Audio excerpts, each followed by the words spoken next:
上集讲到，眼镜男将药物注射进饮料中，偷偷分发给住户们。好在以贤早就将药物调包，才没有让他的计谋得逞。就在押送他出来时，班长却伙同公寓代表持枪要将他们监禁隔离。以贤发现眼镜男在他家里翻箱倒柜，猜到他是在找药物。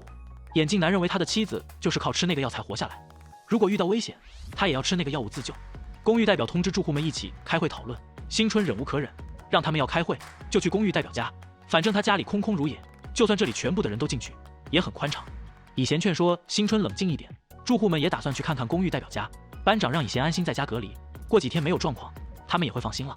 以贤叮嘱他小心那些人，他们并不值得信任。安德鲁来到5楼告知新春，住户们正在计划怎么赶走他们，还说要把他们的水和食物都抢走。新春拿着水果刀冲了上去，眼镜男见状想要夺过刀，被新春一脚踹飞。新春拿过班长的枪对着他扣动扳机，但是警察的第一枪都是没有子弹的，眼镜男都被吓尿了。新春认为事已至此，不如直接找出真正的感染者。虽然他们能忍住口渴，但是对鲜血没有抵抗能力，拿着水果刀准备割开自己的手掌。以贤及时出现，夺下刀划破了自己的手掌。新春赶忙帮他包扎。以贤用鲜血试探着在场的每一个人。收银员突然发作扑向他，新春和以贤一同将他制服。住户们都惊慌不已，两人将收银员安置在健身房，让班长留下看守。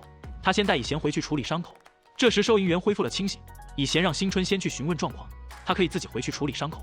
新春询问他是在哪里被感染的，还是也吃了健身房的药物。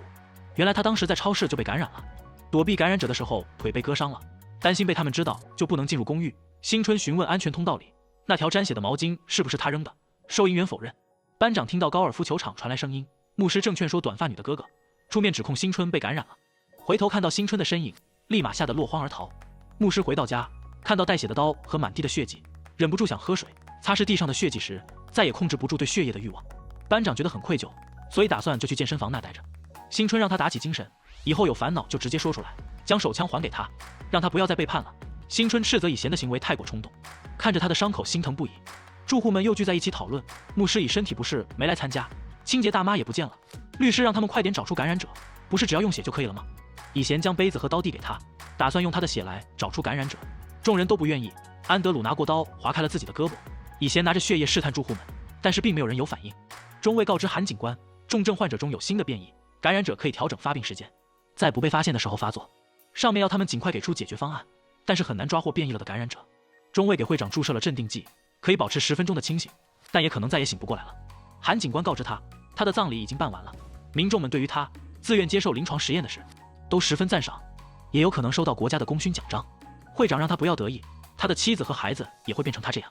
韩警官询问中尉新春的血液鉴定结果，猜测如今公寓内应该有很多重症感染者。中尉这才意识到，这才是他封锁公寓的真正原因。想要再知道在自然状态下病菌是怎么变异的，把它当作积攒病菌的培养容器，运气好的话说不定还会出现抗体。韩警官让他将公寓的门留出能出入一个人的门缝，那么感染者就会自己跑出来，就将他抓获进行研究。新春找到口罩男，拜托他分享一些户外生存用品，也想讨要一些水和食物。他将收银员安置在天台上，询问他当时有没有喝健身房的水，是否还记得有谁喝了。短发女哥哥不敢让以贤靠近他，只要和人接触过近，口渴的症状就会越来越严重。以贤想到昨天牧师也在这里和他聊了很久，他当时却没有感到口渴，并且当时感染者也没有扑向牧师。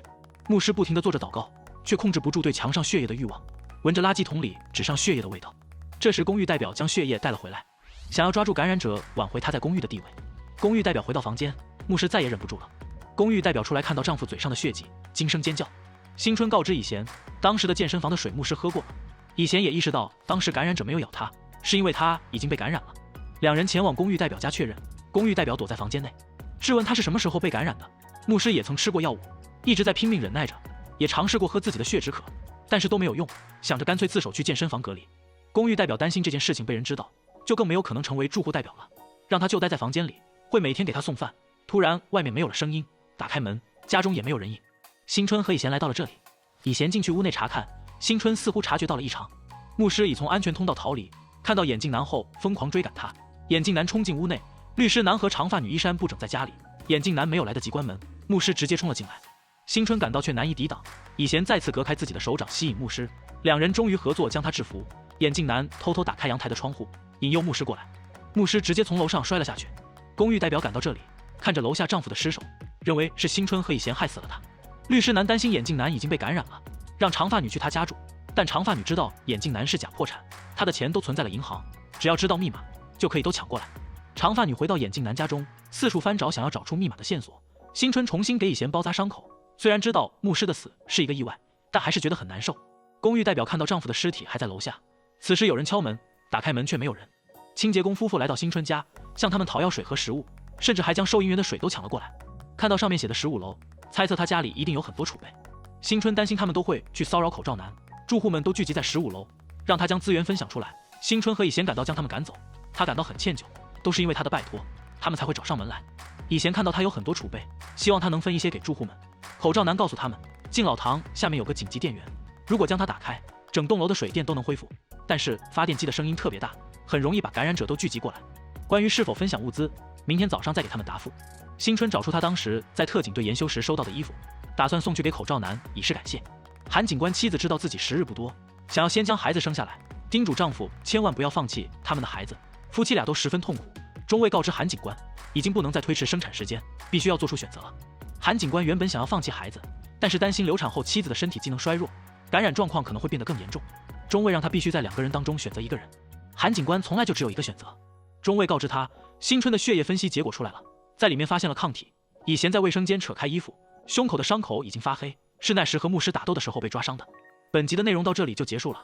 狂人病事态愈发严峻，人性的险恶暴露无遗，下集我们不见不散。